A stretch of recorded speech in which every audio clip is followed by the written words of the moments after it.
Hello बच्चों, एक्राई AI में आप सभी का स्वागत है। मेरा नाम प्रियांक शर्मा। जैसा कि आप सभी लोग जानते हैं कि मैं आज आप लोगों के लिए इंपॉर्टेंट क्वेश्चंस लेकर आया हूं फॉर ऑल कॉम्पिटिटिव एग्जाम्स। बेटा, आपका एसएससी का एग्जाम हो, आपका रेलवे का एग्जाम हो या आपका कोई भी वनडे एग्जाम हो, उन सभी एग्जाम में ये क्वेश्चंस पूछे ही जाते हैं। जैसे कि मैंने आप लोगों को एक टॉपिक पढ़ाया था जिसका नाम था सेल। बायोलॉजी में सेल टॉपिक पढ़ाया था मैंने आप लोगों को। आई थिंक सेल टॉपिक जिस बच्चे ने नहीं किया है वो पहले इस टॉपिक को कर ले, उसके बाद वीडियो देखने के लिए आए, ठीक है। क्योंकि वो क्वेश्चन वो तभी बना पाएगा जब उसने क्या कर रखा होगा, वो टॉपिक को पढ़ रखा होगा। अगर टॉपिक नहीं पढ़ रखा है तो बेटा दिक्कत हो सकती है, क्योंकि क्वेश्चन नहीं बना पाएगा और तुक्के मारोगे तो तुक्के मारने का तो कोई फायदा बनता नहीं है। तो चलिए बेटा, आज हम लोग चलते हैं अपने इंपॉर्टेंट क्वेश्चन। सेल से रिलेटेड जितने भी इंपॉर्टेंट क्वेश्चन हैं, आपके प्रीवियस एग्जाम में जितने भी क्वेश्चन पूछे गए हैं, वो सारे क्वेश्चन यहां पर हम लोग कवर अप करेंगे। तो चलिए बेटा, पहला क्वेश्चन है, which of the following cell are found in liver of mammals. Liver of mammals. अब बेटा यहां पर बात क्या कर रहा है, ये बात कर रहा है कि बेटा जो मैमल्स होते हैं, बेटा मैमल्स कौन होते हैं भाई? आप लोग देखोगे एवीज भी देखते हो, आप लोग रेप्टाइल भी देखते हो। हाँ भाई, देखते हो या नहीं देखते? एवीज देखते हो, मैमल देखते हो, रेप्टाइल देखते हो, एम्फीबियन भी देखते हो, एम्फीबियन भी देखते हो। तो बेटा ये जानते हो ये क्या है? सर ये जो जितने भी है ना, ये मैमल्स है, ये एवीज है, ये रेप्टाइल है, ये एम्फीबियन है, ये बेटा आपके एनिमल किंगडम के पार्ट होते हैं। किसके पार्ट होते हैं? एनिमल किंगडम के। और कभी कभी इससे रिलेटेड क्वेश्चन पूछ लेता है वो। जैसे वो आपसे बोलने लग जाए जो आपका बर्ड है, या बर्ड में भी छोड़ो, मैं आपसे बोलने लग जाऊं कि जो आपकी जितने भी आपके बर्ड्स हैं वो किस ग्रुप का पार्ट है। सर बर्ड्स, मुझे एक बात बताओ पहले तो, सर बर्ड्स ये आपके एनिमल हैं या प्लांट हैं? तो आप क्या होगे सर? एनिमल है, तो इसका मतलब एनिमल किंगडम के पार्ट है। तो एनिमल किंगडम में भी किसके पार्ट है? आप कहोगे सर एवीज के पार्ट है। जैसे मैं आपसे बोलने लग जाऊं सर क्रोकोडाइल, तो आप क्या कहोगे सर? क्रोकोडाइल क्या है? क्रोकोडाइल क्या है सर? ये एनिमल है। और ये किस किंगडम का पार्ट है? ये रेप्टाइल का। किसका पार्ट है? रेप्टाइल का। एम्फीबियन आप लोग जानते हो, एम्फीबियन क्या होते हैं सर? वो जो जल और थल दोनों में रह सकते हैं, उन्हें बोलते हैं एम्फीबियन। और मैमल्स, बेटा कौन?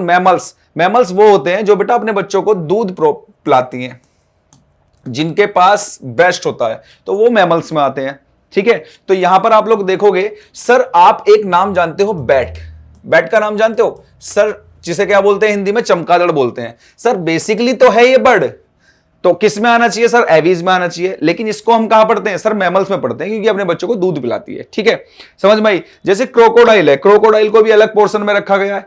थोड़ा क्रोकोडाइल बेसिकली है तो रेप्टाइल, लेकिन अगर हार्ट के हिसाब से देखा जाए तो क्रोकोडाइल के जो हार्ट का चैम्बर होता है वो 4 चैम्बर होता है, और जितने भी रेप्टाइल होते हैं बेटे, उनके हार्ट का चैम्बर जो होते हैं वो 3 चैम्बर होते हैं, ठीक है। ये मैं आप लोगों को बता चुका हूं, पढ़ा चुका हूं। खैर, यहां आते हैं, which of the following cell are found in the liver of mammals. देखो मैंने इससे रिलेटेड एनिमल किंगडम से रिलेटेड भी आपको बातें बताई हैं। तो आप लोगों को मालूम है कि मैं क्वेश्चंस तो पढ़ाता हूं, ऑप्शन भी पढ़ाता हूं, और ऑप्शन के बारे में भी जानकारी देता हूं आपको, और साथ ही साथ कुछ अलग भी जानकारी देके चलता हूं, जिससे आपके एग्जाम में कोई भी क्वेश्चन आए आप लोग छोड़ के ना आए, ठीक है।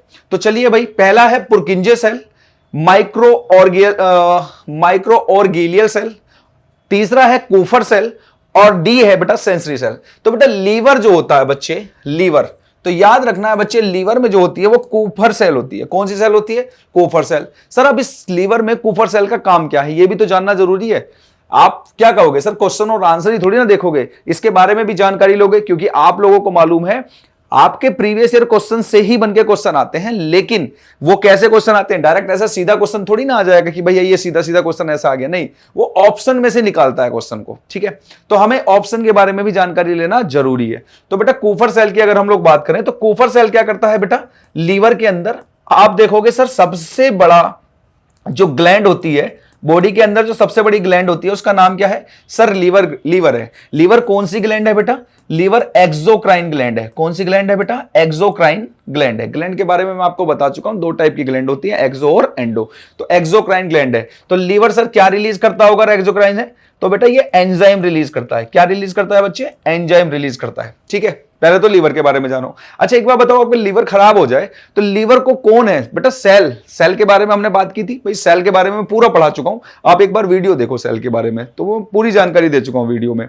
तो आप मुझे एक बात बताओ सर, यहां पर जो लीवर के अंदर कूफर सेल होती है ये क्या काम करती है? सर ये कूफर सेल क्या काम करती है? सर जो भी टूट फूट हो रखी होगी ना लीवर में, वो सभी को ठीक करेगी, मेंटेन करेगी ये। ठीक है, क्या करेगी? मेंटेन करेगी। तो इसका काम क्या होता है बेटा? इसका काम होता है कूफर सेल का लीवर के अंदर जो भी टूट फूट हुई है, जो भी प्रॉब्लम हुई है, उन सबको ठीक करने का। जैसे आपने देखा होगा सर, कुछ लोग दारू पीते हैं तो उनका लीवर खराब हो जाता है। बेटा लीवर क्यों खराब हो जाता है? एक व्यक्ति है जो सुबह से लेकर रात तक दारू पी रहा है और एक व्यक्ति है रात को ही दारू पी रहा है, तो दोनों में डिफरेंस है ना बेटा। एक सुबह से रात तक दारू पी रहा है, तो लीवर की जो कूफर सेल है वो कब तक काम करेंगी? आप बताओ मुझे, वो कब तक काम करेंगी? कभी ना कभी सर पता लगा कि कूफर सेल ने काम किया, दारू गई अंदर, लीवर के पास पहुंची। अब सर दारू को वो ठीक, मतलब लीवर को ठीक करने लगा। इतने ही दारू वो ठीक कर रहा था, दूसरी दारू फिर पी डाली।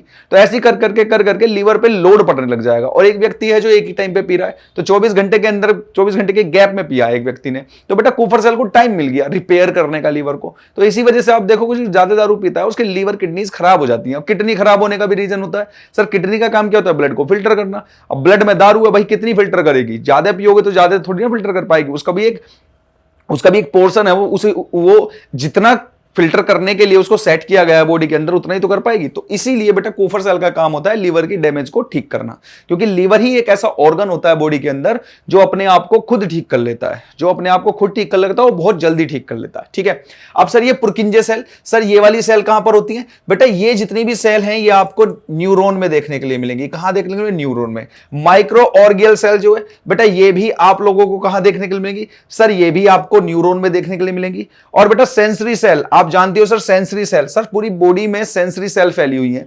बेसिकली आप देखोगे सर, सेंसरी सेल कहां पर देखने के लिए मिलेंगी? ज्यादातर स्किन में देखने के लिए मिलेंगी, आई में देखने के लिए मिलेंगी, और भी जो सेंसरी ऑर्गन होते हैं, सेंसिटिव ऑर्गन होते हैं, वहां पर ये कौन सी सेल देखने के लिए मिलती है? सेंसरी सेल देखने के लिए मिलती है। तो बेटा इस एक क्वेश्चन में मैंने आपको बहुत सारी चीजों के बारे में बता दिया है। अगले क्वेश्चन की ओर बढ़ते हैं। अगला क्वेश्चन है, which of the following cell organelle is made up of ribosomal RNA and protein? तो बेटा कौन सी सेल ऑर्गेनली है जो बना रही है, जो इससे बनी हुई है? तो आप ऑप्शन दे रखा है बेटा, nerve cell, flame cell, ganglia और होक्स। नर्व सेल, तो which of the following cell organelle is made up of किससे बनी है? Ribosomal RNA and protein. अच्छा मुझे एक बात बताओ, cell organelle, sir cell organelle क्या होती है? सर जिन्होंने सेल को बनाया है, बेटा ये सेल है, सेल के अंदर न्यूक्लियस है, तो यहां पर सर राइबोसोम होगा, लाइसोसोम होगा, माइटोकॉन्ड्रिया होगा, गोल्गी एपरेटस होगा, प्लास्टिड, मतलब ये सारी चीजें होंगी नहीं होंगी। तो ये क्या है? सबके सब ये है सर, क्या है ये सर सबकी सब सेल ऑर्गेनली हैं जो सेल के अंदर काम कर रही हैं। ठीक है, तो यहां पर बेटा इसका आंसर क्या है? Which of the following RNA, बताओ भाई। तो इसका आंसर होगा बेटा फ्लेम सेल, इसका आंसर होगा फ्लेम सेल। ठीक है, जो राइबोसोमल आरएनए एंड प्रोटीन से made up of, ribosomal RNA और प्रोटीन से बनी हुई है। नर्व सेल कहां देखने को मिले? सर नर्व में। गैंग्लिया कहां देखने को मिलेगी? बेटा गैंग्लिया भी ये आपकी कहां देखने के लिए मिलेगी? सर ब्रेन में ही देखने के लिए मिलेगी। कहां देखने के लिए मिलेगी? सर ये भी ब्रेन में ही देखने के लिए मिलेगी। एक तरीके ब्रेन का पार्ट ही है ये। ब्रेन का पार्ट में भी अगर आप देखोगे ना, तो ये पीएनएस का पार्ट है। किसका पार्ट है बेटा? ये पीएनएस का पार्ट है, ये पीएनएस का पार्ट है। पीएनएस मतलब peripheral nerve system, peripheral nerve system, इसका पार्ट है ये। ठीक है, ये याद रखना है। क्लियर? अगले क्वेश्चन की ओर बढ़ते हैं।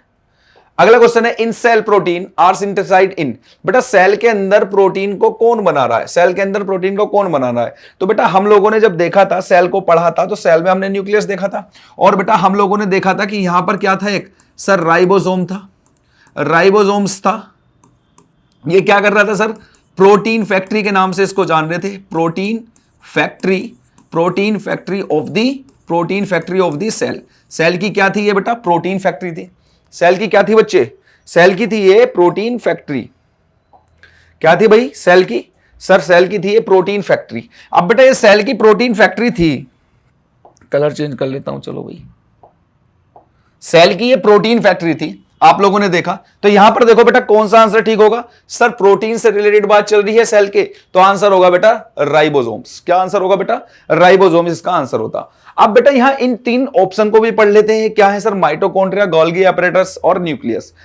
माइटोकॉन्ड्रिया, गोल्गी एपरेटस और न्यूक्लियस, इनके बारे में भी जानकारी ले लेते हैं। बेटा माइटोकॉन्ड्रिया क्या होता है? सर ये भी एक क्या है? सर सेल ऑर्गेनली है। क्या है ये बेटा? Cell organelle. ठीक है, तो ये क्या काम करती है सेल में, ये सर सेल के लिए क्या बनाती है सर, इसे बोलते हैं power house of the cell, power house of the cell. क्या बोलते हैं बच्चे इसको, power house of the cell बोलते हैं। क्योंकि माइटोकॉन्ड्रिया क्या काम करती है सर, ऑक्सीजन को लेती है और CO2 को बाहर कर देती है। तो यहां पर क्या आ जाता है बेटा, एक साइकिल बन जाती है, एक साइकिल बन जाती है जिसे क्या बोलते हैं, क्रेब्स साइकिल, क्रेब्स साइकिल। एमिलो क्रेब्स साहब थे जिन्होंने इसे बताया था इसके बारे में, तो उसी के नाम से साइकिल का नाम बता दिया बेटा, क्रेब्स साइकिल। और यहां पर बेटा ये बनाती है क्या, 38 ATP एनर्जी बनाती है। 38 ATP बेटा, ATP की फुल फॉर्म कभी कभी आ जाती है जिसका नाम है एडिनो ट्राइफॉस्फेट, ठीक है, ये इसका नाम है। बात करेंगे बेटा गोल्गी एपरेटस की, किसकी बात करेंगे, गोल्गी एपरेटस की। अगर आप गोल्गी एपरेटस की बात कर रहे हो तो बेटा यहां पर राइबोसोम है, यहां पर आपका ER है, एंडोप्लाज्मिक रेटिकुलम है, आप लोगों का लाइसोसोम है ना, आपकी माइटोकॉन्ड्रिया है, मतलब जितने भी सेल ऑर्गेनेली हैं उन सभी को क्या, मुझे बताओ, एनर्जी की रिक्वायरमेंट है या नहीं है, एनर्जी की रिक्वायरमेंट है या नहीं है, बोलो भाई, एनर्जी की रिक्वायरमेंट है या नहीं है। आप कहोगे बिल्कुल सर एनर्जी की रिक्वायरमेंट सभी को है, एनर्जी की रिक्वायरमेंट सभी को है। तो बेटा इस एनर्जी को हर सेल ऑर्गेनेली तक पहुंचाने का काम कौन कर रहा है सर, ट्रांसपोर्ट करने का काम कौन कर रहा है, ट्रांसपोर्ट करने का काम कर रहा है बेटा गोल्गी एपरेटस। कौन कर रहा है बेटा, गोल्गी एपरेटस। इसके बारे में भी जान लिया सर। न्यूक्लियस, बेटा न्यूक्लियस क्या होता है, ये कंट्रोल करने का काम करता है, controller of the cell, cell को कंट्रोल करने का काम करता है। एक तरीके से कह सकते हो सर ये ब्रेन है किसका, सेल का। और बेटा इसी न्यूक्लियस के अंदर सारे क्रोमोसोम होते हैं, क्रोमोसोम्स क्या होते हैं, इसी के अंदर में होते हैं। आप देखोगे DNA RNA देखने के लिए मिलेगा, ठीक है ना आपको, क्लियर। तो मैंने बेटा सारे ऑप्शन पढ़ा दिए हैं। अगले क्वेश्चन की ओर बढ़ते हैं। अगला क्वेश्चन है mitochondria is not found in. अब बेटा बात करेंगे माइटोकॉन्ड्रिया। सर माइटोकॉन्ड्रिया के बारे में अभी हम पूरी चर्चा करके आए हैं कि क्या करता है सर, माइटोकॉन्ड्रिया क्या है sir, power house of the cell, power house of the cell. Cell का क्या है बेटा, पावर हाउस है सेल का, मतलब सेल के लिए खाना बनाने का काम करता है। ये मैंने आप लोगों को बता दिया सर। ऑक्सीजन इसके पास में आती है और CO2 यहां से बाहर जाती है, तो क्या बन रहा है सर, एक साइकिल बन जाती है जिसकी वजह से 38 ATP एनर्जी रिलीज होती है। अब सर ये जो ऑक्सीजन है ये आती कहां से है सर, ऑक्सीजन आती है लंग्स के पास से। लंग्स में भी किसके पास से आती है सर, एल्वियोलाई के पास से, एल्वियोलाई। तो इसी पोर्शन पे, लंग्स के इसी पोर्शन पे क्या होता है बेटा, गैसेस एक्सचेंज होती है। क्या होती है बेटा, गैसेस एक्सचेंज। गैसेस एक्सचेंज मतलब ब्लड के अंदर जो बेटा CO2 होती है वो तो इसको दे दी जाती है, और इसके पास जो ऑक्सीजन होती है वो किसको मिल जाती है सर, ब्लड को मिल जाती है ये ऑक्सीजन, ठीक है। और इस तरीके से ये कहां पहुंचती है सर ये माइटोकॉन्ड्रिया के पास में पहुंचती है, माइटोकॉन्ड्रिया के पास में ये ऑक्सीजन पहुंचती है और माइटोकॉन्ड्रिया से CO2 यहां पर पहुंचती है, इस वजह से ये खाना बनता है, ठीक है। तो बेटा यहां बोल रहा है कि mitochondria is not found in, किसमें नहीं पाया जाता है माइटोकॉन्ड्रिया, तो आपका आंसर होगा बेटा बैक्टीरिया। बैक्टीरिया में माइटोकॉन्ड्रिया नहीं पाया जाता है। अब यहां पर बेटा एक क्वेश्चन आता है, बैक्टीरिया को डिस्कवर किसने किया था, डिस्कवर्ड बाय किसने किया था, डिस्कवर्ड किसने किया था बेटा बैक्टीरिया को, इसको डिस्कवर किया था बेटा एवी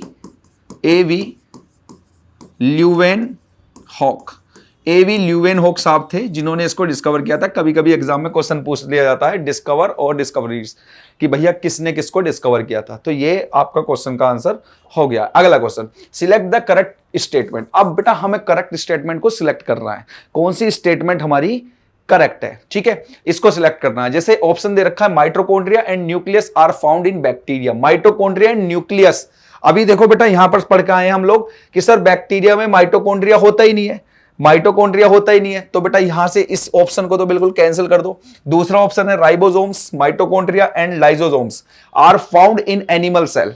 बेटा आप मुझे बताओ, हम लोगों ने सेल पढ़े थे, एक थी बेटा प्रोकैरियोटिक सेल और एक थी बच्चे हमारी यूकैरियोटिक सेल, थी कि नहीं थी सर। प्रोकैरियोटिक सेल कुछ इस टाइप की देखी थी हमने, और बेटा यूकैरियोटिक सेल कैसी थी सर, ऐसी थी यूकैरियोटिक सेल। तो यूकैरियोटिक सेल भी बेटा दो टाइप की थी, एक कौन सी थी बेटा, एनिमल सेल थी, एक तो एनिमल सेल थी, और एक बच्चे प्लांट सेल थी। एक कौन सी थी बच्चे, प्लांट सेल। और प्लांट सेल कैसी थी बेटा, प्लांट सेल कुछ इस टाइप की थी, इस टाइप की, और इसके ऊपर क्या था बेटा, सेल वॉल था। ठीक है, इसके ऊपर सेल वॉल नहीं होता है। तो आप मुझे एक बात बताओ, जब हमने इसमें पढ़ा था तो पढ़ाता है नहीं पढ़ाता सेल में कि बेटा राइबोसोम्स भी होता है, प्रोटीन की जरूरत भी होती है, एनर्जी की जरूरत भी होती है, और लाइसोसोम्स बेटा वेस्टेज को बाहर करने की भी जरूरत होती है। ठीक है ना, तो sir select the correct statement. Sir B ठीक हो सकता है, chloroplast, ribosomes and nucleus are present in fungal cell. बेटा फंगल सेल कौन सी है सर, फंगल सेल तो जिसके पास में न्यूक्लियस ठीक नहीं है, प्रोकैरियोटिक में आ रही है सर, प्रोकैरियोटिक में आ रही है, तो इसका मतलब सी भी गलत हो जाएगा आप लोगों का, सी भी गलत है। D mitochondria and nucleus are absent in plant cell. बेटा माइटोकॉन्ड्रिया न्यूक्लियस एब्सेंट थोड़ी है प्लांट में, देखो भाई ये रहा यहां पर न्यूक्लियस, ये रहा सही सलामत है, और बेटा माइटोकॉन्ड्रिया एनर्जी की तो नीड है ही यही। ठीक है ना, तो इसका मतलब ये भी आर एब्सेंट, मतलब ये भी गलत। तो ऑप्शन क्या होगा बेटा, B is the correct answer, B is the correct answer. ठीक है, अगले क्वेश्चन की ओर बढ़ते हैं बेटा। अगला question, which cell also called neurilemma cell are the main glial cell in the PNS. PNS का मतलब क्या है बेटा, पेरिफेरियल नर्व सिस्टम। ठीक है बेटा, दो टाइप के नर्व सिस्टम है, पेरिफेरियल नर्व सिस्टम और दूसरा होता है CNS, central nerve system, brain के पार्ट हैं ये। ठीक है ना, and play an essential role in the survival and functions of neurons. मतलब न्यूरॉन के सर्वाइवल और फंक्शन की बात चल रही है। तो बेटा इसका नाम क्या है बेटा, गीलियल सेल। गीलियल सेल कौन सी हो सकती है sir, bipolar cell, ganglion cell, Schwann cell या photoreceptor cell. Schwann cell या photoreceptor cell, bipolar cell, ganglion cell, Schwann cell या फोटो रिसेप्टर सेल। तो यहां पे गीलियल, गीलियल से याद रखो बेटा, गैंग्लियन, गीलियल से याद रखो। और आप लोगों को मैंने बताया था बेटा, गैंग्लियन एक पार्ट देखने के लिए भी मिला था हमें ब्रेन के अंदर, जो मैं पीछे क्वेश्चन में बता के आया हुआ हूं। ठीक है ना, अब जैसे यहां पे आप देखोगे फोटो रिसेप्टर सेल कहां देखने के लिए मिलेगी सर, प्लांट के अंदर देखने के लिए मिलेगी। कहां देखने के लिए मिलेगी, प्लांट के अंदर। श्वान सेल सर ये एनिमल के अंदर देखने के लिए मिलेगी। ठीक है, एनिमल के अंदर देखने के लिए मिलेगी। क्लियर, चलिए अगले क्वेश्चन की ओर बढ़ते हैं। अगला क्वेश्चन है, which of the following is found in plant cell only. बेटा कौन है इन चारों में से जो सिर्फ प्लांट सेल में ही मिलता है। आप मुझे एक बात बताओ सर, ये हो गई हमारी एनिमल सेल और ये हो गई हमारी कौन सी, ये हो गई बेटा हमारी प्लांट, ये स्क्वायर बन गया, ये हो गई बेटा हमारी प्लांट सेल। प्लांट सेल में आप लोगों ने देखा सर, यहां पर इसे बोलते हैं प्लाज्मा मेम्ब्रेन, प्लाज्मा मेम्ब्रेन, और इसे बोलते हैं बेटा सेल वॉल। और ये वाला क्या है बेटा, प्लाज्मा मेम्ब्रेन, ये भी है, और पर यहां पर सेल वॉल नहीं है। तो एक बात बताओ सर, सेल प्लाज्मा या सेल दोनों एक बात है, तो यहां पर बेटा सेल वॉल, सेल मेम्ब्रेन भी है, सेल वॉल सर इसमें जो है प्लांट में, सर सिर्फ प्लांट में ही मिलता है क्या sir, cell wall. Cell wall क्या करता है सर, ये सेल वॉल क्या करता है सर, प्लांट की प्रोटेक्शन, प्रोटेक्शन, प्लांट की प्रोटेक्शन। ये जो सेल वॉल होता है प्लांट की प्रोटेक्शन में हेल्प करता है। ठीक है, अगला question, the outer most cover of plant cell is are known as. Outer most cover, outer most cover क्या है भाई, सेल मेम्ब्रेन है, लाइजोसोम है, सेल वॉल है, गोल्गी एपरेटस है। भाई आउटर मोस्ट कवर सर अभी पढ़ के आए हैं cell wall, outer most cover तो बेटा सेल वॉल ही है। भाई कोई भी प्लांट है, प्लांट के चारों तरफ आप लोग देखोगे, प्लांट के चारों तरफ देखोगे सर सेल वॉल होती है, तो वो क्या है, आउटर मोस्ट कवर। ठीक है, अगला क्वेश्चन है, the cell having well organized nuclei with a nuclear membrane are designated as. बेटा किस नाम से designate, the cell having well organized nuclei with a nuclear membrane are designated as. बेटा कौन सा है इनमें से, कौन सी सेल ऐसी है जिसके पास क्या है, न्यूक्लियर मेम्ब्रेन और वेल ऑर्गेनाइज्ड न्यूक्ली। मतलब न्यूक्लियस जो है, न्यूक्ली बोल सकते हैं एक तरीके से, न्यूक्लियस जो है वो क्या है, वो बेटा पूरी तरीके से डिजाइंड है। तो अभी हम लोगों ने देखा था पहले सर, दो टाइप की सेल हमें देखने के लिए मिली थी, एक प्रोकैरियोटिक एक यूकैरियोटिक, प्रोकैरियोटिक और यूकैरियोटिक। बेटा प्रोकैरियोटिक सेल सर इसके पास नहीं होता क्या, न्यूक्लियस, वेल डिजाइंड न्यूक्लियस इसके पास नहीं होता। किसके पास होता है सर, यूकैरियोटिक। और यूकैरियोटिक भी आपको पता है सर दो टाइप की होती है, एक होती है बेटा एनिमल सेल, एनिमल सेल, और एक होती है बच्चे प्लांट सेल, एक होती है प्लांट सेल। बेटा ये चिक सेल कहां देखने के लिए मिलेगी आपको, ये चिक सेल कहां देखने को मिलेगी सर, एनिमल सेल के अंदर देखने के लिए मिलेगी, एनिमल सेल। बेटा चिक तो एनिमल पे ही है। ठीक है, चलिए अगला question, which component of the cell contains the hereditary material of the cell, the DNA. बेटा कहां रखा जाता है डीएनए, किस जगह होता है डीएनए, किसी भी सेल में डीएनए किस जगह पर होता है। बताओ भाई, किसी भी सेल में डीएनए किस जगह पर होता है? तो आप कहोगे सर आपने बताया था सर न्यूक्लियस में होता है। कहां होता है? न्यूक्लियस में होता है। ठीक है, कहां होता है बेटा? न्यूक्लियस के अंदर होता है। अच्छा भाई, सेल वॉल के बारे में हम लोग बात कर चुके हैं, सेल वॉल के बारे में बात कर चुके हैं, सेल मेम्ब्रेन के बारे में बता चुका हूं मैं आपको। सर साइटोप्लाज्म ये क्या है बेटा? ये एक लिक्विड होता है, लिक्विड पोर्शन होता है, लिक्विड पोर्शन होता है किसमें?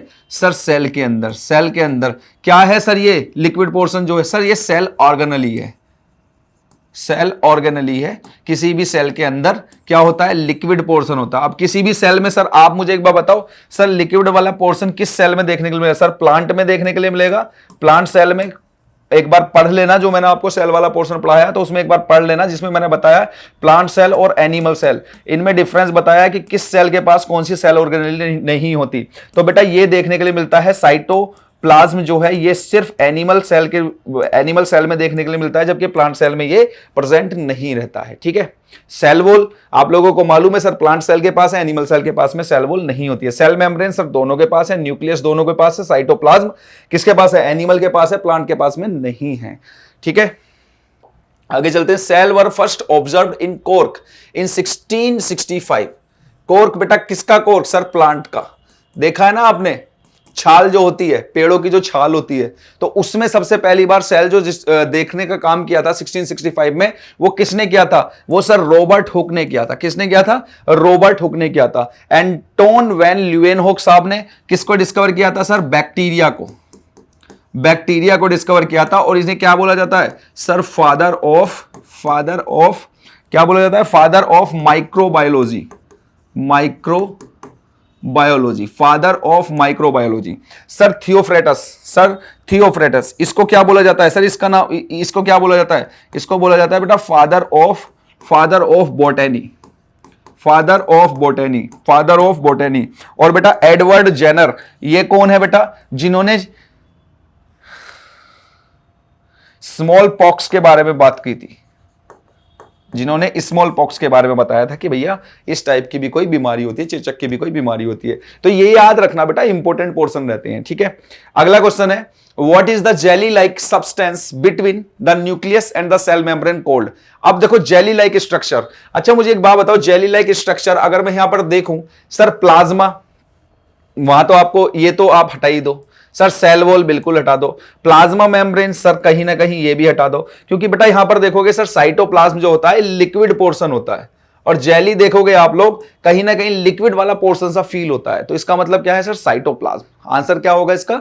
साइटोप्लाज्म। अगला क्वेश्चन है बेटा, what is the major function of a cell wall? Cell wall का मेजर फंक्शन क्या है? सेल वॉल बेटा देखो, सेल वॉल किसके पास है बेटा? सेल वॉल आप बताओ। आप कहोगे सर प्लांट के पास में सेल वॉल होती है। किसके पास में होती है? प्लांट सेल के पास में सेल वॉल होती है। तो बताओ भाई उसका मेजर फंक्शन क्या है? जैसे यहां ऑप्शन दे रखा है, it works as a storage for material. Sir material को स्टोरेज करने का काम तो ये करता ही नहीं है, ये तो हटा दो। It provide shape and rigidity to the cell, चलो ये हो सकता है। दूसरा और देख लेते हैं, it is responsible cell division. Sir cell division में ये रिस्पॉन्सिबल नहीं होती सेल वॉल, क्योंकि ये तो आउटर मोस्ट कवर है इसका। It help in synthesize of carbohydrate. Sir इसका ये भी काम नहीं है कार्बोहाइड्रेट को सिंथेसाइज करने का, तो मतलब इसका काम क्या है? It provide shape and rigidity to the cell. तो answer option B is the correct answer. ठीक है, आगे चलते हैं। अगला क्वेश्चन है, the cell having nuclear material without a nuclear membrane are term. बेटा nuclear material without a nuclear membrane, बिना न्यूक्लियर मेम्ब्रेन के, मतलब न्यूक्लियर मेम्ब्रेन होती तो है लेकिन वेल डेवलप नहीं होती। बताओ उनमें से किसके पास है जो वेल डेवलप न्यूक्लियर मेम्ब्रेन नहीं है? तो सर यहां पर दो टाइप की हम लोगों ने सेल पढ़ी थी बेटा, सेल हमने दो टाइप की पढ़ी थी, एक था प्रोकैरियोटिक और एक था यूकैरियोटिक। यू मतलब तुम्हारी, और तुम किस में आ रहे हो? सर एनिमल में आ रहे हो। किस में आ रहे हो? एनिमल में। और दूसरा कौन होता है बेटा? प्लांट होता है। और जितने भी बेटा बैक्टीरिया हैं प्रोकैरियोटिक में, जितने भी बैक्टीरिया होते हैं, जितनी भी ब्लू ग्रीन एलगी होती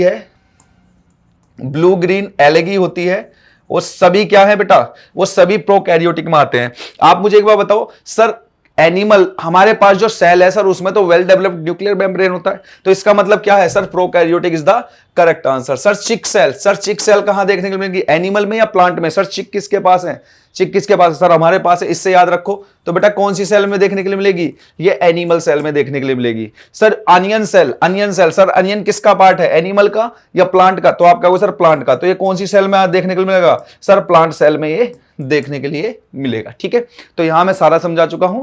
answer B, prokaryotic cell is the correct answer. अगले क्वेश्चन की ओर बढ़ते हैं। Which of the following is a complex permanent tissue, complex permanent plant tissue. अब बेटा यहां पर कॉम्प्लेक्स परमानेंट प्लांट टिश्यू, अब यहां पर आप लोगों को एक चीज नोट करनी होगी बेटा, जो तो कॉम्प्लेक्स परमानेंट टिश्यू जो होते हैं प्लांट के अंदर वो दो होते हैं बेटा। एक तो होता है बच्चे जाइलम, एक तो होता है जाइलम, एक होता है फ्लोएम। एक तो होता है जाइलम और एक होता है फ्लोएम, ये होते हैं कॉम्प्लेक्स परमानेंट टिश्यू, ये याद रखना है। सर जाइलम का काम क्या होता है? सर नीचे रूट से ऑल ओवर पूरे प्लांट के अंदर क्या करता है ये सर, वाटर और जो भी मटेरियल है उसको पहुंचाने का काम करता है। ठीक है सर, फ्लोएम का काम क्या होता है? सर फ्लोएम का काम होता है नीचे रूट तक या पूरे प्लांट में क्या करने का काम होता है सर? इसका काम होता है सर जितने भी न्यूट्रिशंस होते हैं, जितने भी न्यूट्रिशन या एनर्जी जो भी होती है उस सब को पूरे प्लांट में पहुंचाने का काम करता है। इन्हें बोलते हैं कॉम्प्लेक्स परमानेंट टिश्यू, जाइलम और फ्लोएम को। तो यहां पर क्या है बेटा, यहां पर है xylem, xylem is the correct answer. जैसे यहां पर आप देखोगे कोलन काइमा, अगर आप कोलन काइमा देखते हो ये सिंपल परमानेंट टिश्यू में आता है। कोलन काइमा, स्क्लेरन काइमा, पैरन काइमा, ये तीनों जो है सिंपल परमानेंट टिश्यू में आते हैं बेटा। ये दोनों कॉम्प्लेक्स परमानेंट टिश्यू में आते हैं। और ये जो लेटरल मेरिस्टम है, एपिकल मेरिस्टम है, और इसके साथ में एक और होता है इंटर कैलरी, इसके साथ में एक और होता है बेटा इंटर कैलरी मेरिस्टम, ये मेरिस्टम में आते हैं। तो बेटा टिश्यू के बारे में हम लोग अभी पढ़ते हैं आगे। आगे देखो, which cell organelle help in intercellular digestion and are known as the suicidal bag. बेटा सुसाइडल बैग, जिस बच्चे ने वीडियो देख रखी है उस बच्चे को मालूम है सुसाइडल बैग कौन होगा इसमें। सर सुसाइडल बैग कौन होता है? सर लाइजोसोम्स होता है। लाइजोसोम को क्या बोलते हैं बेटा? सुसाइडल बैग बोलते हैं। क्या बोलते हैं बेटा? Suicidal bag. ठीक है,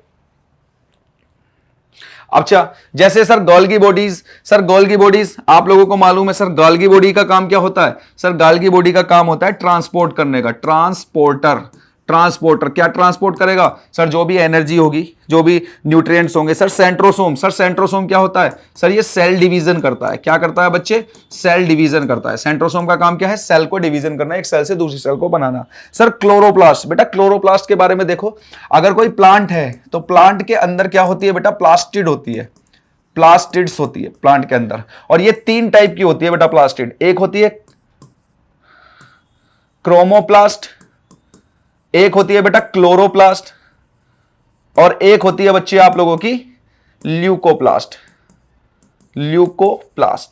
तो तीन टाइप की आपकी प्लास्टिड होती हैं। तो क्लोरोप्लास्ट जो देखने के लिए मिलेगा आपको प्लांट के अंदर देखने के लिए मिलेगा बेटा, इसका काम होता है एनर्जी बनाना, इसका काम होता है बच्चे कलर प्रोवाइड करना। किसको? कलर, सर प्लांट को। और इसका काम होता है एनर्जी जो बनी है उसको स्टोर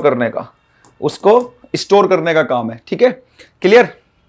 चलिए आगे चलते हैं भाई अगले क्वेश्चन को। There are dash main type of cell division, कितने टाइप के सेल डिवीजन देखने के लिए मिलते हैं?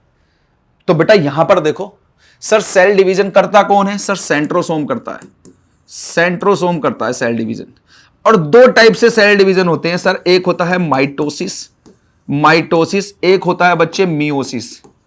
एक होता है माइटोसिस, एक होता है मियोसिस। जब माइटोसिस वाला सेल डिवीजन होता है तो याद रखना है बेटा एग्जैक्ट रेप्लिका बनती है, एग्जैक्ट रेप्लिका मतलब सर अगर एक सेल से दूसरी सेल सेम सेल बनी है तो वो कहां हुआ है? सर माइटोसिस वाला पोर्शन हुआ है। और मियोसिस सर बेटा जितने भी एग हैं या स्पर्म होता है, यहां पर कौन सा प्रोसेस होता है, कौन सा डिवीजन होता है? सर मियोसिस वाला डिवीजन होता है। आप मुझे एक बात बताओ सर, एक स्पर्म से या एग से क्या बन रही है? सर एक एक नया जन्म हो रहा है, एक न्यू बर्थ हो रहा है, एक न्यू बर्थ हो रहा है। तो आप मुझे एक बार बताओ सर, जब ये न्यू बर्थ हो रहा है, क्या ये एग्जैक्ट, अच्छा मुझे एक बार बताओ सर, मेरा जो मैं किस प्रोसेस से बना हूं, या आप लोग किस प्रोसेस से? सर सेल डिवीजन तो हुआ है, कौन सा सर? मियोसिस हुआ है। और आप मुझे एक बार बताओ सर, मियोसिस हुआ है तो क्या मैं एग्जैक्ट बिल्कुल अपने पिता की या अपनी माता जी की एग्जैक्ट रेप्लिका थोड़ी हूं? नहीं सर, आप एग्जैक्ट रेप्लिका नहीं हो, थोड़े बहुत दिखते हो लेकिन एग्जैक्ट रेप्लिका नहीं हो।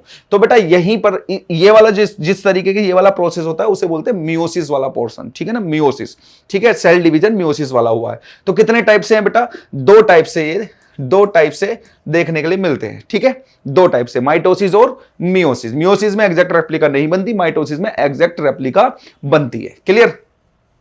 चलिए अगला क्वेश्चन, हाँ मैच करना है बेटा। माइटोकॉन्ड्रिया क्या है? Energy, sir protein, regulation of activity, cell digestive, ठीक है। माइटोकॉन्ड्रिया किससे कनेक्ट होगा सर? डी से। माइटोकॉन्ड्रिया किससे कनेक्ट होगा? एनर्जी जनरेशन है ये। राइबोसोम, राइबोसोम आप लोगों को पता है सर, ये प्रोटीन का काम करता है, प्रोटीन फैक्ट्री कहा जाता है। सर न्यूक्लियस, बेटा न्यूक्लियस क्या करता है? न्यूक्लियस छोड़ो, पहले लाइसोसोम्स के बारे में जानो। Sir lysosome, sir digestive system of cell का डाइजेस्टिव सिस्टम है, ठीक है। और बेटा न्यूक्लियस क्या है sir? Regulation of activity of cell, क्योंकि बेटा न्यूक्लियस के अंदर ही आपको डीएनए देखने के लिए मिलता है। क्लियर भाई? इसको और किस नाम से जानते हैं सर? इसको जानते हैं किस नाम से? इसको जानते हैं बेटा atom bomb of the cell, atom bomb of the cell, या फिर सुसाइडल बैग के नाम से जानते हैं। राइबोसोम को किसके नाम से जानते हैं बेटा? Protein factory, protein factory of the cell. बेटा माइटोकॉन्ड्रिया को किस नाम से जानते हैं sir? Power house, power house of the cell. Clear? Clear भाई? और बेटा न्यूक्लियस जो होता है इसे क्या बोलते हैं? Brain of the cell. Cell का क्या है बेटा? ये ब्रेन है, दिमाग है, ठीक है। अगला क्वेश्चन, चलिए यहां पर ये क्वेश्चन कंप्लीट हो जाते हैं, लेकिन क्वेश्चन को कंप्लीट होने से पहले एक टॉपिक था जिसे मैं कंप्लीट कर देता हूं। यहां पर टिश्यू की बात चल रही थी, प्लांट के टिश्यू की बात चल रही थी। प्लांट के टिश्यू हम लोगों ने पढ़े थे, प्लांट के टिश्यू। तो बेटा प्लांट में टिश्यू, दो टाइप के टिश्यू देखने के लिए मिलते हैं आपको। एक मेरिस्टेमेटिक, एक टिश्यू होता है मेरिस्टेमेटिक, मेरिस्टेमेटिक टिश्यू, और एक होते हैं बेटा परमानेंट टिश्यू, परमानेंट टिश्यू। एक मेरिस्टेमेटिक, एक परमानेंट टिश्यू। बेटा मेरिस्टेमेटिक टिश्यू जो होते हैं वो तीन टाइप के टिश्यू होते हैं, तीन टाइप के टिश्यू होते हैं। एक होता है एपिकल, एपिकल मेरिस्टेमेटिक, दूसरा होता है बेटा लैटरल मेरिस्टेमेटिक टिश्यू, और तीसरा होता है बेटा intercalary, intercalary meristematic, meristematic tissue. अब बेटा परमानेंट की बात करें तो परमानेंट जो टिश्यू है वो दो टाइप के होते हैं। एक होता है सिंपल परमानेंट टिश्यू, और एक होता है बेटा कॉम्प्लेक्स, कॉम्प्लेक्स परमानेंट टिश्यू। तो बेटा कॉम्प्लेक्स परमानेंट टिश्यू दो टाइप के होते हैं यहां पर। एक होता है बेटा जाइलम, जिसके बारे में हम लोग बात कर रहे थे, और एक होता है बच्चे फ्लोएम, जिसके बारे में हम लोग बात कर रहे थे। सिंपल परमानेंट टिश्यू की अगर हम लोग बात करें तो यहां पर बेटा ये तीन टाइप के होते हैं। एक होता है पैरेन्काइमा, पैरेन्काइमा, दूसरा होता है बेटा कोलेन्काइमा, और तीसरा होता है बेटा स्क्लेरन, स्क्लेरेन्काइमा। तो ये सारे के सारे टिश्यू है। अच्छा अब एक चीज और जान लो सर, मेरिस्टेमेटिक टिश्यू का काम क्या होता है? मेरिस्टेमेटिक टिश्यू का काम क्या होता है? ये डिवाइडिंग सेल, सेल को डिवाइड करने के काम करते हैं। मेरिस्टेमेटिक टिश्यू क्या काम करते हैं सर? Dividing cell. और बेटा परमानेंट टिश्यू सर ये नॉट डिवाइड, ये सेल को डिवाइड नहीं करते, नॉट डिवाइड सेल। क्लियर? तो यहां पर बेटा प्लांट टिश्यू के बारे में मैंने आपसे चर्चा की है। कभी जब हम प्लांट के बारे में बात करेंगे तो उसमें हम इन सभी के बारे में अच्छे से और जानेंगे कि एपिकल मेरिस्टेमेटिक क्या होता है, लेटरल क्या होता है, इंटरकैलरी क्या होता है, पैरेन्काइमा क्या होता है, कोलेन्काइमा क्या होता है, स्क्लेरेन्काइमा, मतलब इन सबके काम के बारे में जानेंगे, क्या क्या काम करते हैं। जाइलम और फ्लोएम के बारे में तो मैंने आप लोगों को बता दिया है। और बेटा इससे कई बार क्वेश्चन उठे हैं, तो इसको बहुत इंपॉर्टेंट पोर्शन होता है ये, जिसको आप लोगों को याद रख के चलना है, ठीक है ना। कॉम्प्लेक्स परमानेंट टिश्यू है, टिश्यू के ही पार्ट है, ठीक है। तो चलिए बच्चे, यहां पर हम लोगों का ये सेल के क्वेश्चन आंसर सारे कंप्लीट हो गए हैं। एक भी क्वेश्चन ऐसा नहीं है जो मैंने नहीं समझाया, और सारे क्वेश्चंस को मैंने समझाया आप लोगों को। क्वेश्चन के साथ साथ ऑप्शंस भी समझाए हैं। तो चलिए फिर मिलते हैं नेक्स्ट क्लास में, तब तक अपना ध्यान रखो, पढ़ाई करते हो और चैनल को शेयर सब्सक्राइब करना ना भूलें, लाइक करना ना भूलें। जय हिंद।